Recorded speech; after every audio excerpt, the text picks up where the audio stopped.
السلام عليكم ورحمة الله وبركاته. إن الحمد لله والصلاة والسلام على رسول الله وعلى آله وأصحابه ومن والاه. أما بعد فأعوذ بالله من الشيطان الرجيم. بسم الله الرحمن الرحيم. يا أيها الذين آمنوا اتقوا الله حق تقاته ولا تموتن إلا وأنتم مسلمون. وقال تعالى: يا أيها الذين آمنوا اتقوا الله وقولوا قولا سديدا يصلح لكم أعمالكم ويغفر لكم ذنوبكم ومن يطع الله ورسوله فقد فاز فوزا عظيما. رب اشرح لي صدري ويسر لي أمري واحلل عقدة من لساني يفقهوا قولي ربي زدني علما। সম্মানিত দিনী ভাই এবং বোনেরা, আল্লাহ সুবহানাহু ওয়া তাআলার লাখো শুকরিয়া যে আল্লাহ রাব্বুল আলামিন আমাদেরকে সালাতুল মাগরিবের পর কিছু সময় আল্লাহর পবিত্র কোরআন থেকে, নবী করিম সাল্লাল্লাহু আলাইহি সাল্লামের সুন্নাহ থেকে কিছু কথা বলার এবং শোনার আল্লাহ তৌফিক দিয়েছেন। এই জন্য মহান মাহবুদের দরবারে আমরা শুকরিয়া আদায় করি, আলহামদুলিল্লাহ। সম্মানিত ভাই এবং বোনেরা, আজকে যে বিষয়ে আমি আপনাদের সামনে কথা বলতে চাই, যে অত্যন্ত গুরুত্বপূর্ণ একটা বিষয়। যে বিষয়টা হচ্ছে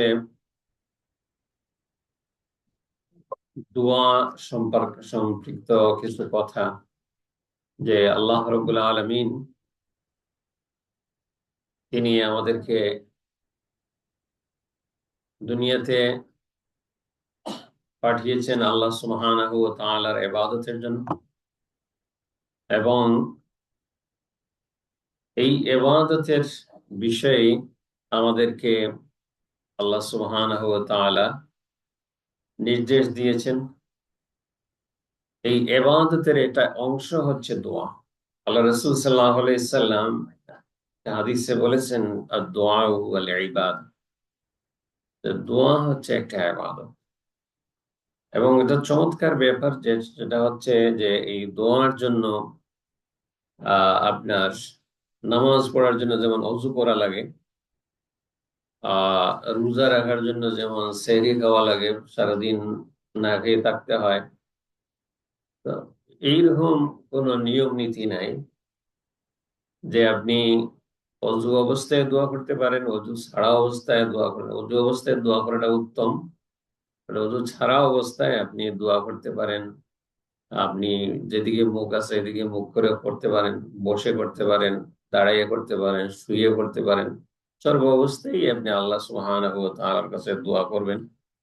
আর দোয়াটা এত গুরুত্বপূর্ণ বিষয় যে আল্লাহ রাসূল সাল্লাল্লাহু আলাইহি সাল্লাম বলেছেন যে দোয়া মানুষের তকদিরের লেখাকে পরিবর্তন করে দিতে পারে। দোয়ার এত ক্ষমতা, এত পাওয়ার, যে আল্লাহ রাব্বুল আলামিন যেটা নির্ধারিত করে রেখেছেন, এটা অনেক সময় যে আপনি আল্লাহর কাছে দোয়া করবেন, এই দোয়ার উসিলে আল্লাহ এটা চেঞ্জ করে দিবেন। তো এই জন্য আমরা সংক্ষিপ্ত কথা এই বিষয়ে একটু আলোচনা করব। পবিত্র কোরআনুল কারীমে আল্লাহ রাব্বুল আলামিন তিনি বলছেন যে, ওয়া ইযা সাআলাকা ইবাদি আন্নী ফাইন্নী কারীব। হে নবী, আপনার কাছে মানুষ আমার ব্যাপারে জানতে চায়, আপনাকে প্রশ্ন করে, ফাইন্নী কারীব, আমি তো তাদের খুব নিকটেই আছি। আল্লাহ সুবহানাহু ওয়া তাআলা আমাদের সবার খুবই নিকটে। আপনি যদি আপনার জীবনের কোনো একটা সিচুয়েশন এরকম মনে করেন যে এমন এক জায়গায় এরকম আপনি পড়ছিলেন যে দুনিয়ার কোনো মানুষ আপনাকে সাহায্য করতে পারছে না, দুনিয়ার কোনো মানুষের সাহায্য সহযোগিতা আপনি নিতে পারছেন না, তো এরপরে এক সময় মনে হয়েছে যে এই বিপদ থেকে যদি বাঁচান, একমাত্র আল্লাহ সুবহানাহু ওয়া তাআলা তিনি বাঁচাবেন। এই বিপদে যদি আমাকে কেউ সাহায্য করতে পারে, তিনি হচ্ছেন আল্লাহ সুবহানাহু ওয়া তাআলা। হ্যাঁ, কারণ ফেরাউনও যখন একবারে সমুদ্রে মানে পানিতে যখন ডুবে গেছিল, এই ডুবে যাওয়ার সময়ে বাঁচার জন্য যে নিজে আহ আনা রাব্বুকুমুল আলা বলে বলছিল যে আমি হচ্ছি সবচেয়ে বড় রব, তোমার আবার রব কোনটা? কালা ফামার রাব্বুকুম ইয়া মূসা। হ্যাঁ মূসা, তোমার আবার রব কে? হ্যাঁ, এরকম পরে মূসা আলাইহিস সালাম একটু প্রশ্ন করেছে, কালা ফামার রাব্বুকুম ইয়া মূসা। মূসা আলাইহিস সালাম বলছিলেন, রাব্বুনাল্লাযী আতা কুল্লা শাইইন খালকাহু সুম্মা হাদা, যে আমার রব যিনি সবকিছুকে সৃষ্টি করেন, এরপরে তার পথ নির্দেশনা দান করেন, তিনি হচ্ছেন আমার রব। তো এই ফেরাউন যখন একবারে ডুবে যাচ্ছিল, এই অবস্থায় তার মনে হয়েছে যে এই বিপদ থেকে একজন বাঁচাইতে পারেন, তিনি হচ্ছেন আল্লাহ সুবহানাহু ওয়া তাআলা। এবং সে ওখানেই পানিতে ডুবে ডুবে পানি খাচ্ছে, আর ডুবে ডুবে বলছে যে আমি মুসা এবং হারুন আলাইহিস সালামের রবের উপরে ঈমান আনলাম। হ্যাঁ, আমানতু বিরাব্বি হারুন ওয়া মুসা, যে আমি মুসা এবং হারুনের রবের উপরে ঈমান আনলাম। তো এরকম একবারে মানে খুব আহ বড় ধরনের আল্লাহর নাফরমান, সেও যখন বিপদে পড়ে এমন এক সময় আসে, মনে করে যে আল্লাহ সুবহানাহু ওয়া তাআলা ছাড়া কেউ আমাকে আর বাঁচাইতে পারবে না। তো এই জন্য আল্লাহ রাব্বুল আলামিন বলছেন, হে নবী, আপনি আপনার উম্মতদেরকে, মানুষদেরকে বলে দেন যে আমি তাদের খুব কাছে আছি। যে যখনই এবং দেখবেন বিভিন্ন সময় আহ যেমন খুব আপনজন একজন মারা গেছে, হ্যাঁ, আমরা যারা এখানে আছি আমাদের অনেকের আপনজন মারা গেছে। তো এখন যতই আপনাকে যত কথা যে বলুক না কেন, আপনি কোনোভাবেই আপনার মনকে আপনি শান্তি দিতে পারবেন না। শুধু এরকম যদি মনে হয় যে এটা আল্লাহর হুকুম ছিল, আর এতদিন ওনার হায়াত ছিল, এবং আল্লাহ যতদিন হায়াত দিয়ে তাকে দুনিয়াতে পাঠাইছিলেন, হায়াত শেষ, এখন তিনি চলে গেছেন। এই মুহূর্তে আমরা কেউ তাকে আর আটকে রাখতে পারবো না। তো দেখা যাবে যে আপনার মনে মাঝে একটা তৃপ্তি আসবে, শান্তি আসবে। আর যদি আমরা মনে করো ওখানে ডাক্তার নিলে হয়তো ওইটা করলো না, সে নেগলিজেন্সি করেছে, বা ডাক্তারের কারণে এইটা হয়েছে ওইটা, নানান কথা যদি আপনি বলেন, যত সময় যাবে আপনার পেরেশানি বেড়ে যাবে। তো আল্লাহ রাব্বুল আলামিন নবী করিম সাল্লাল্লাহু আলাইহি সাল্লামকে জানাই দিলেন যে আপনি বলুন আমি তার খুব কাছে। এবং এটা আমরা দেখেছিও, প্রত্যেক ব্যক্তি আপনি নিজে নিজে যদি চিন্তা করেন যে আপনার মনে হবে আল্লাহ এই মুসিবত থেকে তো আল্লাহ ছাড়া আর কেউ আছে। হ্যাঁ, ছোটবেলায় একবার আমি বাইসাইকেল চড়া শিখছি, মানে মানে মানে শিখতেছি আর কি। এরপরে পাহাড়ি এক রাস্তা দিয়ে যাচ্ছি, মাঝে মাঝে দুই পাহাড়ের মাঝখানে এই আগে ফক্তার ব্রিজ থাকতো। তাই অনেক সময় নতুন যখন আমরা চড়া শিখি, তো দেখা যায় কোমর ব্যথা হয়েছে আর সোজা করা যায় না, নিয়ে নিয়ে পড়ে যেতেছে। তো এইরকম একেবারে যাইতে যেতে আমার মনে হয়েছে যে মনে হয় আমি এর পড়ে গেলাম। মানে এই ওইদিকে আবার রেলিংও নাই, ওইরকম ছোট ছোট কালভার্ট ছিল বাগানের রাস্তায়, পড়লে এটা কত নিচে গর্ত আর কত বোল্টার, কবে যে মারা যাইতাম। তো ওখান থেকে কিভাবে কিভাবে যে বেঁচে আসছে, পরে মনে হয়েছে যে মানে ফেরেশতারা ধরে এমনি ধাক্কা দিয়ে আটকাইয়া রাখছে। তো এরকম আল্লাহ সুবহানাহু ওয়া তাআলা আপনাকে আমাকে সাহায্য করতে পারেন, তিনি খুব নিকটে আছেন। উজিবু দাওয়াতাদ দাঈ ইযা দাআন, তো যখনই তারা আমাকে ডাকে, তখনই আমি তাদের ডাকে সাড়া দেই। ফাস্তাজিবু লি ওয়া লিয়ুমিনু বি লাআল্লাহুম ইয়ারশুদুন। সম্মানিত ভাই এবং বোনেরা, কোরআনুল কারীমে অন্য জায়গায় আল্লাহ রাব্বুল আলামিন বলছেন, ওয়া ক্বালা রাব্বুকুম উদউনি আস্তাজিব লাকুম। ওয়া ক্বালা রাব্বুকুম, তোমাদের রব বলছেন যে উদউনি, তোমরা আমাকে ডাকো, এবং আস্তাজিব লাকুম, আমি তোমাদেরকে ডাক সাড়া দিব। ইন্নাল্লাযীনা ইস্তাকবিরুনা আন ইবাদাতি সাইয়াদখুলুনা জাহান্নামা দাখিরিন। বলা হয়েছে যে আমার দাসত্ব থেকে মুখ ফিরিয়ে নে কারা? ইন্নাল্লাযীনা ইয়াস্তাকবিরুন, যারা ইস্তেকবার করে, যারা অহংকার করে, তারাই কেবলমাত্র আমার কাছে দোয়া করা থেকে বিরত থাকে। মানে যে ব্যক্তি আল্লাহ রাব্বুল আলামিনের কাছে দোয়া করে না, আল্লাহ রাব্বুল আলামিন ধরে নেন যে সে একজন অহংকারী, না হলে সে আমার কাছে চাইবে না কেন? হ্যাঁ, সাইয়াদখুলুনা জাহান্নামা দাখিরিন, তো এই লাঞ্ছিত অপমানিত করে তাদেরকে জাহান্নামে প্রবেশ করানো হয়। রাসূলুল্লাহ সাল্লাল্লাহু আলাইহি সাল্লাম তিনি বলছেন যে উম্মে সালমা রাদিয়াল্লাহু তাআলা আনহা থেকে হাদিস বর্ণিত আছে।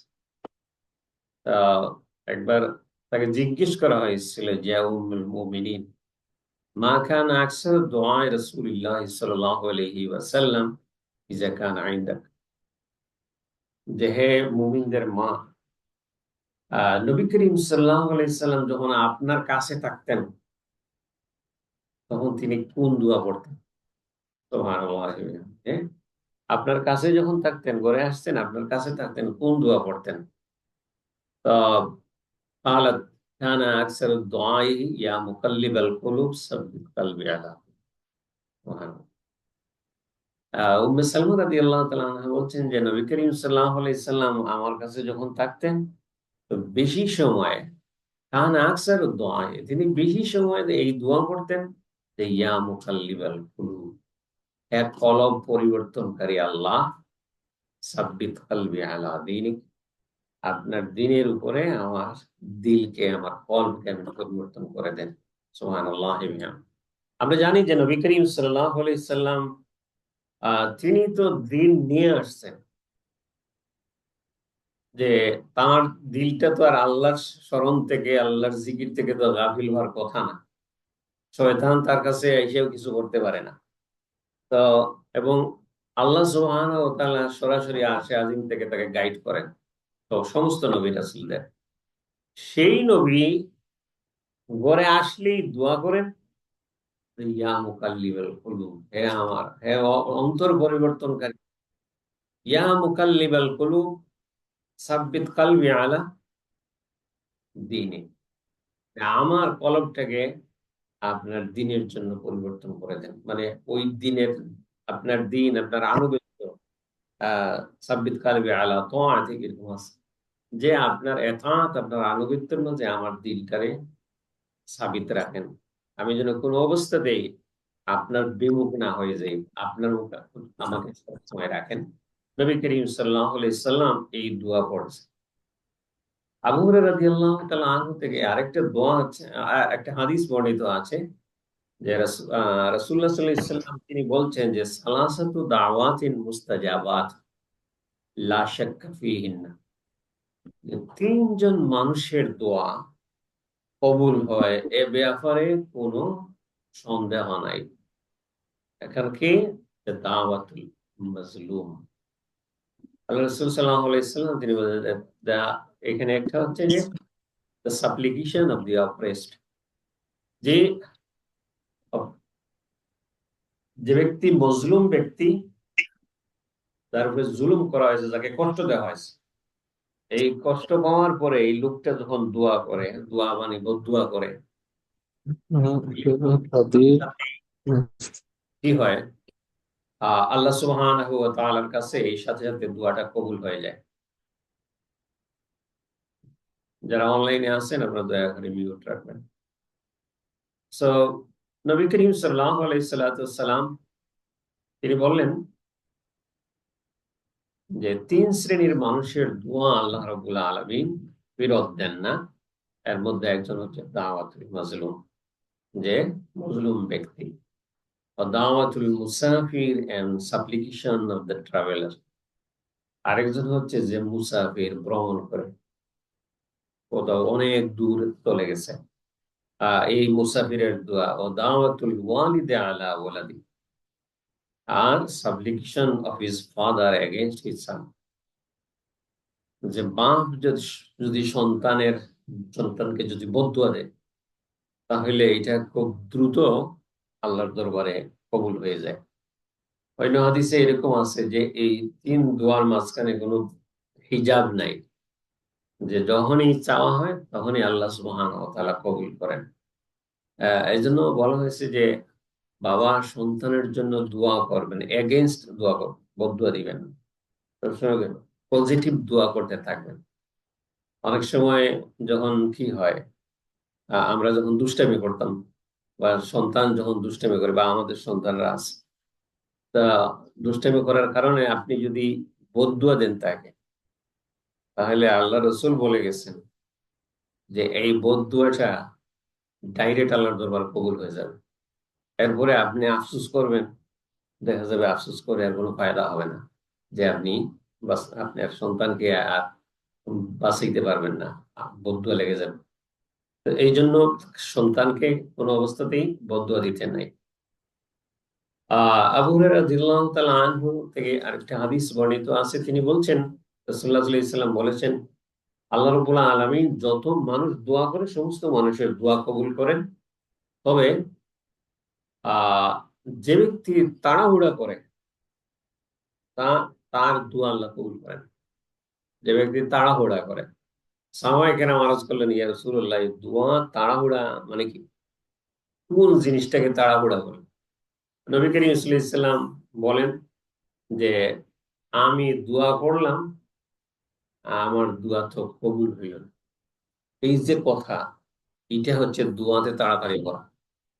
যে আপনি কোনো একটা দোয়া করলেন, এখন দেখা গেল দোয়া কবুল হয় না, মানে যে জন্য দোয়া করছিলেন সেই দোয়ার ফলাফল আপনি পাচ্ছেন না। আল্লাহ রাসূল বলছেন, যে ব্যক্তি এটা বলে যে আমি এতদিন থেকে দোয়া করলাম কিন্তু আল্লাহ দিকে আমার দোয়া কবুল করেন না, বলা হয়েছে তাইলে তোমার দোয়া কবুলই হবে না। যে আল্লাহ রাব্বুল আলামিন তিনি বলছেন, আল্লাহ রাসূল বলছেন, আমার এই উম্মতের দোয়া আল্লাহ কবুল করবেন না যে তাড়াহুড়া করে। আর তাড়াহুড়ার মানে হলো যে আপনি দোয়া করলেন আর দোয়া কবুল হইল না, আর এটা অভিব্যক্তি নিজে প্রকাশ করলেন, এটা হইতে পারে। সহিহ বুখারীর হাদিস এটা। আরেক জায়গায় জাবির রাদিয়াল্লাহু তাআলা আনহু থেকে আরেকটা হাদিস বলা হয়েছে যে কোনো ব্যক্তি যদি কোনো কিছু আল্লাহর কাছে চায়, আল্লাহ তাআলা তাকে দান করেন, অথবা তার জন্য কোনো বিপদ আপদ থেকে তাকে হেফাজত করেন, অথবা আল্লাহ সুবহানাহু ওয়া তাআলা এটাকে রিজার্ভে রেখে দেন, যে কিয়ামতের দিনে এই দোয়াটা তার কাজে লাগবে। আর দোয়া বলা হয়েছে দুইটা জিনিসের জন্য, একটা হচ্ছে যে কেউ গুনাহ করার জন্য দোয়া করতে পারে, গুনাহ করব এই দোয়া, আর আত্মীয়তার সম্পর্ক ছিন্ন করব, এই দুই জিনিস ছাড়া আর যত জিনিসের জন্য সে দোয়া করবে আল্লাহ রাব্বুল আলামিন তার দোয়াটা অ্যাকসেপ্ট করবেন। যে কোনো অবস্থাতেই আপনি গুনাহ করার জন্য আল্লাহর কাছে দোয়া চাইেন না। হ্যাঁ, এটা বর্তমান সমাজে তো অনেক সময় আল্লাহর কাছে দোয়া করে যে অবৈধ একটা প্রেমের সম্পর্ক গড়ে উঠুক। হ্যাঁ, হ্যাঁ। তা ফকির মিসকিনের দিয়া অনেক বলেছে, বাবা একটু দোয়া করি যাতে করে একটা হয়ে যায় আমার, নাউজুবিল্লাহি মিন যালিক। আল্লাহ রাসূল আমাদের নিষেধ করেছেন যে গুনাহ করার জন্য আপনি দোয়া করবেন। হ্যাঁ, আপনি বিয়ে করবেন, আচ্ছা ঠিক আছে, বলেন যে হ্যাঁ, আল্লাহ আমি বিয়ে করবো, একটা নেক্সট স্ত্রী আমাকে দান করো অথবা নেক্সট হাজবেন্ড আমাকে দান করো। কিন্তু বিবাহের পূর্বে কোনো সম্পর্ক করার জন্য আল্লাহর কাছে দোয়া করা, আস্তাগফিরুল্লাহ, এটা কোনো অবস্থাতেই জায়েজ না। এরপরে আরেকটা বলা হচ্ছে যে যদি কেউ চায় যে বিপদের সময় আল্লাহ রাব্বুল আলামিন তার দোয়া কবুল করেন, তাহলে সে যেন বিপদ পড়ার আগে আল্লাহর কাছে বেশি বেশি দোয়া করে। সুবহানাল্লাহ, অত্যন্ত গুরুত্বপূর্ণ একটা কথা। আমরা সহজেই যখন আমরা বিপদে পড়ি, তখনই আমরা দোয়া করি আল্লাহর কাছে, আল্লাহ আমার এই মুসিবতে পড়ছি, আমাকে উদ্ধার করেন। হ্যাঁ, ওইটার দরকার, ওইটার দরকার, এরকম। নবী করিম সাল্লাল্লাহু আলাইহি সাল্লাম বলছেন, আমার উম্মতেরা, তোমরা যদি চাও যে বিপদে পড়লে আল্লাহ রাব্বুল আলামিন যেন তোমাদের দোয়া কবুল করেন, তাহলে বিপদগ্রস্ত হওয়ার আগেই তোমরা আল্লাহর কাছে কাছে বেশি বেশি দোয়া করো। যখন তুমি সুস্থ থাকো, যখন তোমার কোনো অসুবিধা নাই, এই সময়ে আল্লাহর কাছে কান্নাকাটি করা, এটার মর্যাদা আল্লাহর কাছে অনেক বেশি। আল্লাহ দেখেন যে তার তো কোনো বিপদ আপদ নাই, এরপরেও আমার কাছে আসছে, তা আল্লাহর মহব্বত হয়, আল্লাহ খুব বেশি ভালোবাসেন এই বান্দাকে। আমরা কি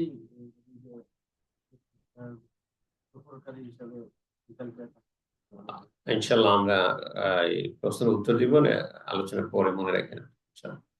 সো নবী করিম সাল্লাল্লাহু আলাইহি সাল্লামের আর অসংখ্য হাদিস হয়েছে। একটা হাদিসে বলা হয়েছে যে দোয়া ছাড়া আর কোনো কিছুই তকদির পরিবর্তন করতে পারে না। তকদিরে আল্লাহ যেটা লিখে দেন এটাই হয়। কিন্তু কোনো মানুষ যদি দোয়া করে, তাহলে দোয়ার উসিলায় আল্লাহ রাব্বুল আলামিন তাকে তার তকদির পর্যন্ত পরিবর্তন করে দিতে পারেন।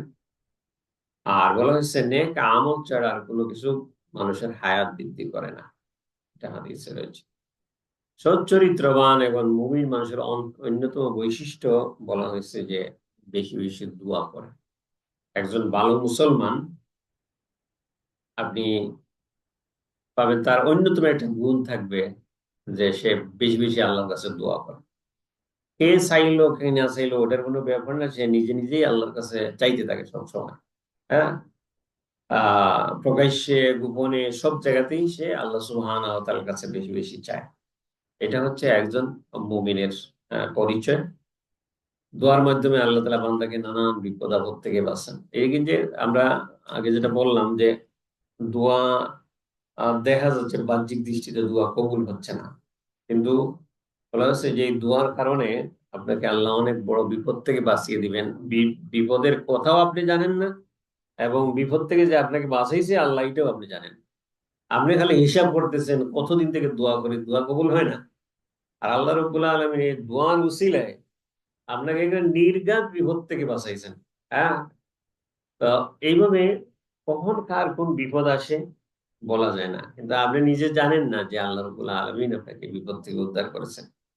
সম্মানিত ভাই এবং বোনেরা, আহ বলা হয়েছে যে দোয়া হচ্ছে স্বতন্ত্র একটা ইবাদত। আর দোয়ার মাধ্যমে মানুষের আত্মার শান্তি মিলে। আপনি খুবই পেরেশানির মধ্যে আছেন, তারপরে যদি আপনি চোখের পানি ফেলে আল্লাহর কাছে মনের মতো করে আপনি কান্নাকাটি করতে পারেন, এরপরে দেখবেন অনেকটা হালকা লাগে যে আল্লাহ রাব্বুল আলামিন আপনাকে এই বিপদ থেকে মানে এই মুসিবতে প্রশান্তি নাজিল করে দেন অন্তরে। জীবনের সব কাজ বলা হয়েছে আল্লাহর নাম নিয়ে এবং দোয়ার মাধ্যমে শুরু করা। হ্যাঁ, আপনি একটা কাজ শুরু করলেন, আল্লাহর নাম নিয়ে বিসমিল্লাহ বললেন, আর আল্লাহর কাছে সাহায্য চাইলেন, রব্বুল আলামিন আমি এই কাজটা শুরু করলাম, আপনি এই কাজের মধ্যে বরকত দেন, মানে আল্লাহর কাছে আপনি চাইয়া শুরু করলেন। বলা হয়েছে অত্যন্ত সফলতা ও সার্থকতা লাভ করে এই কাজ। আপনি সফল হবেন, সার্থক হবেন। এজন্য আমাদের উচিত সর্ব অবস্থায় আমরা কোনো কাজ যখন করব আমরা যেন বিসমিল্লাহ বলে শুরু করি এবং আল্লাহর কাছে দোয়া করা শুরু করি। আর রাসূলুল্লাহ সাল্লাল্লাহু আলাইহি সাল্লাম বলেছেন যে আল্লাহর নিকট বান্দার দোয়া অপেক্ষা অধিক মূল্যবান কোনো জিনিস আর নেই। যে আপনি যত যত কিছু করেন, যখন আপনি দোয়া করবেন আল্লাহ সুবহানাহু ওয়া তাআলা খুব খুশি হন যে বান্দা তো যাওয়ার জায়গা নেই, সে আমার কাছে আসছে, আমার কাছে চায়। তো আল্লাহ খুব খুশি হন যে বান্দা তো, যখন বান্দা দোয়া করে আল্লাহ রাব্বুল আলামিন তার কাছে এটা অনেক মূল্যবান জিনিস বান্দার জন্য। তারপরে বলা হয়েছে দোয়ার জন্য দরজা খুলে দেওয়া হয়েছে, অর্থাৎ আল্লাহ রাব্বুল আলামিন বান্দার দোয়া দরজা খুলে দেওয়ার অর্থ হচ্ছে তার জন্য রহমতের দরজা খুলে দেওয়া হয়েছে। যে যখনই বান্দা দোয়া করে তার রহমতের দরজা আল্লাহ খুলে দেয়। আর দোয়া কবুল হওয়ার আরেকটা সিস্টেম হইল যে আপনি দোয়া করবেন খুব কায়ে মনোবাক্যে, খুব একাগ্র চিত্তে, মিনতি সহকারে আল্লাহর কাছে আপনি দোয়া। আপনি দোয়া হাত তুললেন আর বললেন, রব্বুল আলামিন আমার তো কোনো কাজ কাম নাই, ভালো একটা কাজ দেন, আমিন, হইল না? তো আল্লাহ আমি অনেক গুনাহগার, আমাকে মাফ করেন, আমিন, শেষ না। আপনি নিজের গুনার কথা স্বীকার করেন, তারপরে কায়ে মনোবাক্যে মিনতি সহকারে। একটা হাদিসে আছে আল্লাহ রসুল বলছেন যদি তোমার কান্না না আসে, কান্না করলে মানুষের মুখ যেভাবে হয় এইভাবে করো। সুবহানাল্লাহ। যে তোমার কান্না আসতেছে না, তোমার অন্তরটা শক্ত হয়ে গেছে, তো তুমি মানুষ কান্নাকাটি করলে যেরকম মুখ হয় না, ওইরকম মুখ করে তুমি আল্লাহর কাছে চাও। আল্লাহ ধরে নিন বান্দা কান্না কাঁদতেছে এবং আল্লাহ রাব্বুল আলামিন আপনার দোয়া কবুল করেন। উদাসীন এবং অমনোযোগী ব্যক্তির দোয়া আল্লাহ কবুল করেন না। আহ চাইতেছে একটা, ভিতরে ভিতরে আরেক জিনিস চিন্তা করতেছে। ওগুলা এটা দুনিয়ার সব জায়গায় আপনি আপনার একটা স্বার্থ উদ্ধারের জন্য কারো কাছে গেলে আপনি তার সাথে কথা বলবেন আর ওইদিকে তাকাবেন, এটা তো হয় না। হ্যাঁ, আপনার শতভাগ আন্তরিকতা ও যেন বুঝতে পারে যে আপনি তাকে খুব রেসপেক্ট করতেছেন, এরপরে সে আপনার কাছে সাড়া দিবে। এই জন্য বলা হয়েছে যে যে ব্যক্তি অমনোযোগী থাকে আল্লাহ রব্বুল আলামিন এই অমনোযোগী উদাসীন এই সমস্ত ব্যক্তির দোয়া কবুল করেন না। দোয়া কবুলের কিছু শর্তের কথা বলা হয়েছে। একটা হচ্ছে যে পানাহার কাম থেকে বেঁচে থাকা, আরাম থেকে বেঁচে থাকা। আপনার রিজিক যেটা, আপনার খাদ্য যেটা আছে, খাদ্য এবং পানীয়, এটা যাতে হারাম না হয়। আপনি যদি হারাম খেয়ে আল্লাহর কাছে দোয়া করেন, অনেক সময় দোয়া কবুল হবে না, যে জন্য দোয়া করছে না। একটা হাদিসে এরকম স্পষ্ট করে বলা হয়েছে যে আল্লাহ রসুল বলছেন যে তার দোয়া কেমনে কবুল হবে, যে তার খাদ্য এবং পানীয় হারাম, তার লেবাস হারাম, পোশাক আশাক যা আছে সব হারামের তৈরি। এই কারণে খাওয়া দাওয়ার ক্ষেত্রে, ইনকামের ক্ষেত্রে আমাদেরকে কি করতে হবে? হালাল দেখতে হবে। দোয়ায় আন্তরিক হওয়া, উদাসীন না হওয়া, আমরা আগে বলেছি।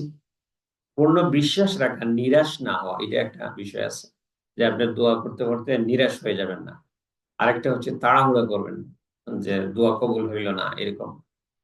এরপরে বলেছে কিছু বড় বড় কিছু গুনাহ আছে, এই গুনাহগুলা থেকে বেঁচে থাকা। একটা হচ্ছে মিথ্যা কথা বলা, মিথ্যাবাদী না হওয়া, কারো গীবত না করা, এবং অন্তরে হিংসা বিদ্বেষ না থাকা, আরেকজনের জন্য হিংসা বিদ্বেষ না থাকা, এটা অন্যতম একটা শর্ত আছে।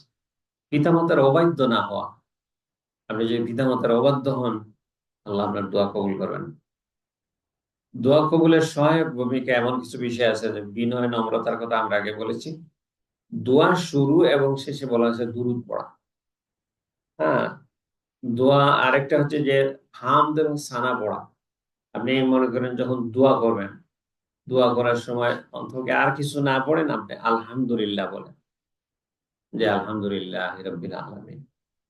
তো এটা আল্লাহর শুকরিয়া আদায় হইলো, আল্লাহর প্রশংসা করা হইলো।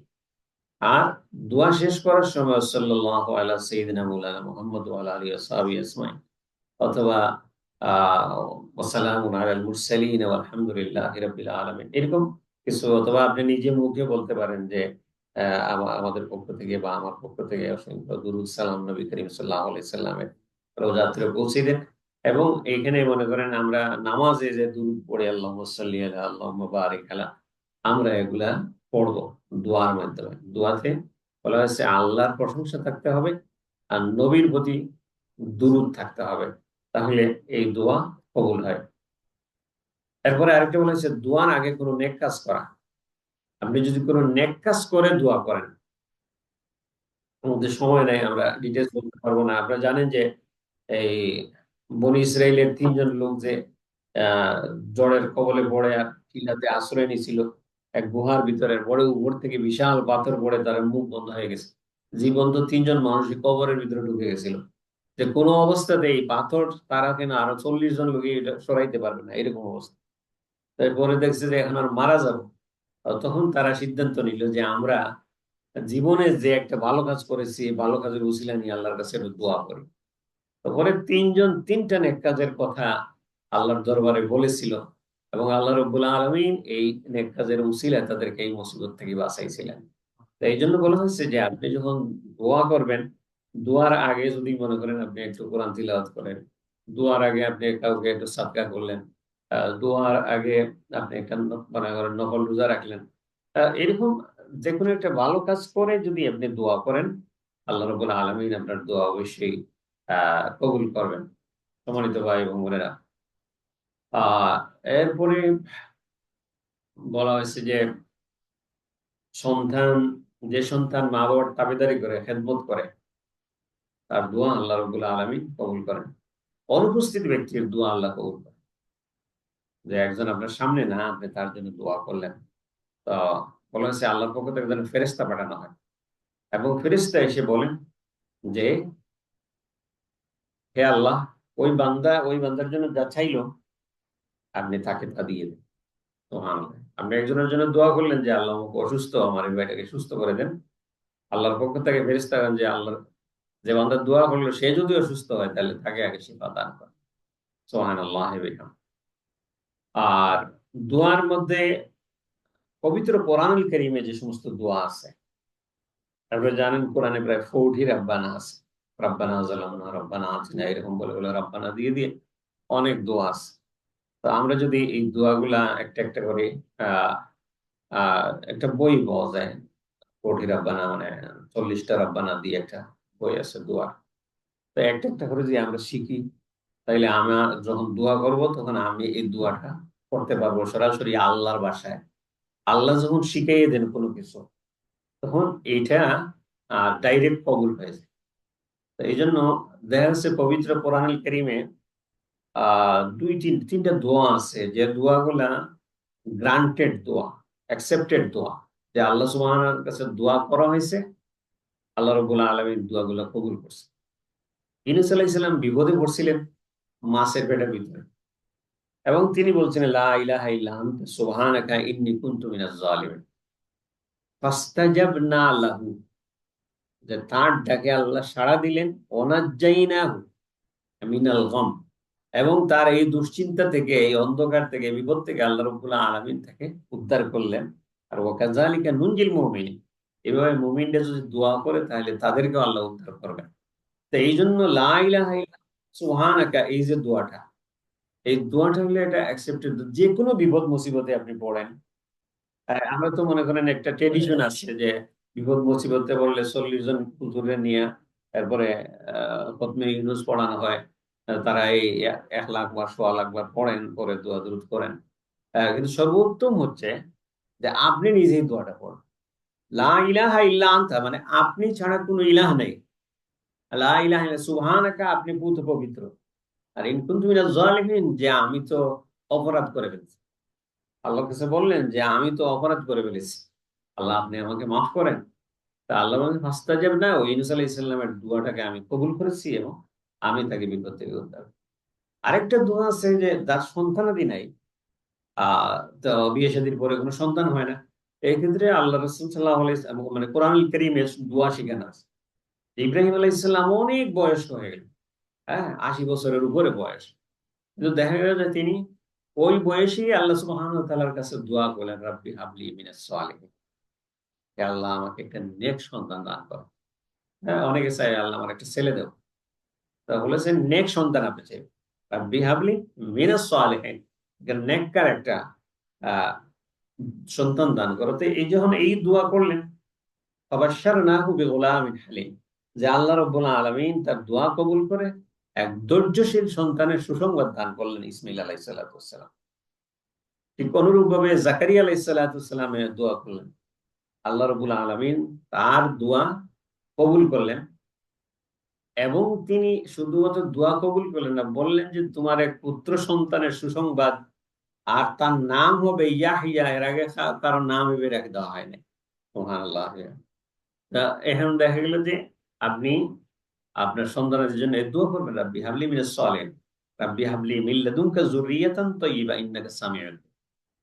আরেকটা দোয়া বলা হয়েছে যে আইয়ুব আলাইহিস সালাতু সালাম যখন রোগাক্রান্ত ছিলেন চরম পর্যায়ে, তো এই অবস্থায় তিনি আল্লাহ সুবহানাহু ওয়া তাআলার কাছে দোয়া করেছিলেন, ওয়া আইয়ুবা ইয নাদা রাব্বাহু আন্নী মাসসানিয়াদ দুররু ওয়া আনতা আরহামুর রাহিমিন। হে আল্লাহ, আইয়ুব আলাইহিস সালাম যখন ডাকলেন আল্লাহকে, যে আন্নী মাসসানিয়াদ দুররু, যে মানে রোগ আমাকে স্পর্শ করে ফেলেছে, মানে আমি অসুস্থ হয়ে গেছি, আর আপনি তো হচ্ছেন দয়ার আধার। তিনি বলেনও নাই যে আমি অসুস্থ, আপনি আমারে শিফা দান করেন। শুধু বলছেন যে রব্বুল আলামিন আপনি তো দেখতেছেন আমি অসুস্থ, আর আপনি তো দয়ার আধার, আন্নী মাসনি ওয়া আনতা আরহামুর রাহিমিন, যে আপনি সব দয়ার বানের চাইতে বড় দয়ালু হচ্ছেন আপনি। আল্লাহ রাব্বুল আলামিন তাকে সুস্থ করে দিলেন। তো বলা হচ্ছে কোন মানুষ যদি অসুস্থ হয়, তাহলে এই নবী যে দোয়া করে সুস্থ হয়েছেন, এই দোয়াটা সে পড়বে বারবার, রাব্বি আন্নী মাসসানিয়াদ দুররু ওয়া আনতা আরহামুর রাহিমিন। এইভাবে দোয়া করলে আল্লাহ রাব্বুল আলামিন দোয়া করবেন, আপনাকে বিপদ থেকে উদ্ধার করবেন। সম্মানিত দিনী ভাই এবং বোনেরা, এই জন্য আমরা সবাইকে অনুরোধ করব যে আজকে দোয়া বিষয়ে যে কথাগুলো আমরা শুনলাম, আল্লাহ রাব্বুল আলামিন যেন এগুলো আমল করার তৌফিক দান করেন, এবং আমরা সবসময় যেন আল্লাহ সুবহানাহু ওয়া তাআলার কাছে চাই। আল্লাহ খুবই খুশি হন, অন্যের কাছে চাইলে মানুষ বেজার হয়, কিন্তু আল্লাহর কাছে চাইলে আল্লাহ খুশি হন। এজন্য আমরা সর্বাবস্থায় আমরা নেক আমল করব, তার পাশাপাশি আল্লাহর কাছে দোয়া করব। আল্লাহ রাব্বুল আলামিন আমাদের সবাইকে দুনিয়ার শান্তি এবং আখিরাতের নাজাত দান করুন, এবং আল্লাহ রাব্বুল আলামিন আমাদেরকে জাহান্নামের আগুন থেকে নাজাত দিন। আল্লাহুম্মা আজিরনি মিনান নার, আল্লাহুম্মা আজিরনা মিনান নার, আল্লাহুম্মা ইন্না নাউযু বিকা মিন আযাবি জাহান্নাম ওয়া মিন আযাবিল কবর ওয়া মিন ফিতনাতিল মাহইয়া ওয়াল মামাত ওয়া মিন শাররি ফিতনাতিল মাসিহিদ দাজ্জাল। সুবহানাকাল্লাহুম্মা বিহামদিকা আশহাদু আল লা ইলাহা ইল্লা আনতা আস্তাগফিরুকা ওয়া আতুবু ইলাইক। ওয়া আসসালামু আলাইকুম ওয়া রাহমাতুল্লাহি ওয়া বারাকাতুহু।